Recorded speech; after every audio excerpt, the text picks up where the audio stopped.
Pasakojama, kad po 1831 metų sukilimo caro valdžia uždarė Antalieptės bažnyčią ir vienuolyną, o paskutinis karmelitų vienuolis, sakydamas atsisveikinimo pamokslą ant Šventosios upės kranto, ištarė: greičiau šventoji pradės tekėti į priešingą pusę, negu bažnyčios vertybės grįš į Antalieptę.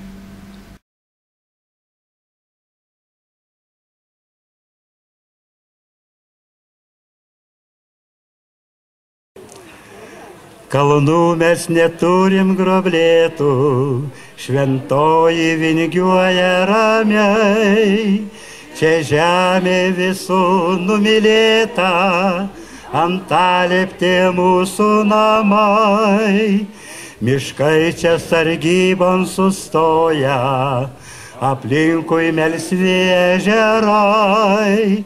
Tau laimės metus atkartoja, gegučių balsingi kerai. Antalieptiškiai, gerbiami svečiai, malonu visus jūs matyti tradicinėse atlaiduose, Porciunkulės atlaiduose.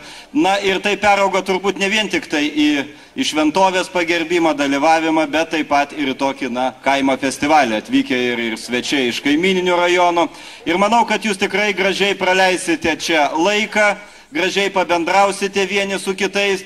Ir turbūt visiems Antalieptės ir apylinkių gyventojams tai geriausios tos akimirkos tikrai užsiliks visiems metams iki kitų švenčių. Taigi geros nuotaikos visiems, džiugių akimirkų, dalyvavimo, kas čempionate dalyvaus, kas susitiks su draugais ir gero oro. Taigi sėkmės šventėje. Suvalgytos kauliukai palikti.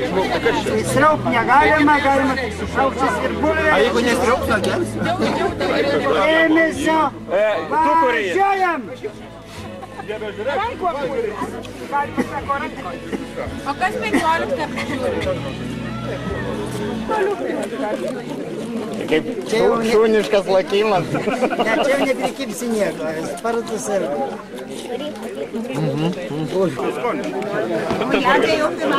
Pirmiausia, tai aš noriu labai padėkoti mūsų Vytautui Čypui.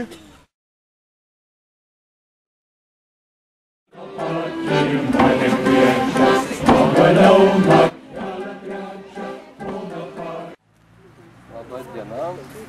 Kas galėtų papasakoti apie Antalieptę? Vincas Kibirkštis. O kurį būtų galima surasti? Matyti muziejai arba teisė bažnyčia. Taip, kad Antalieptė buvo kažkada tai labai garsi savo praeitimi, savo istoriniais pergyvenimais, bet jį, tikėkimės,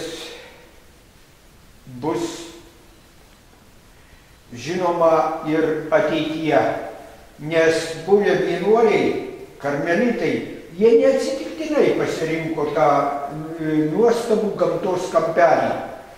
O tas kampelis yra tokia vietovė, kuri prieškaryje tai buvo teisėtai vadinama kaip kurortinė vietovė. Čia ilsėdavosi kunigai, vienuoliai, nes yra turtinga tokiais žmonių teiginimu, jeigu tikėti, tai tokiais šaltiniais, kurių vandeniukas turi gydomąją vertę. O kaip nueiti iki to šaltinio? Kraštotyrininkas Vincas Kibirkštis davė vienuoliui žemėlapį ir papasakojo, kad prie stebuklingojo šaltinio veda 2 keliai.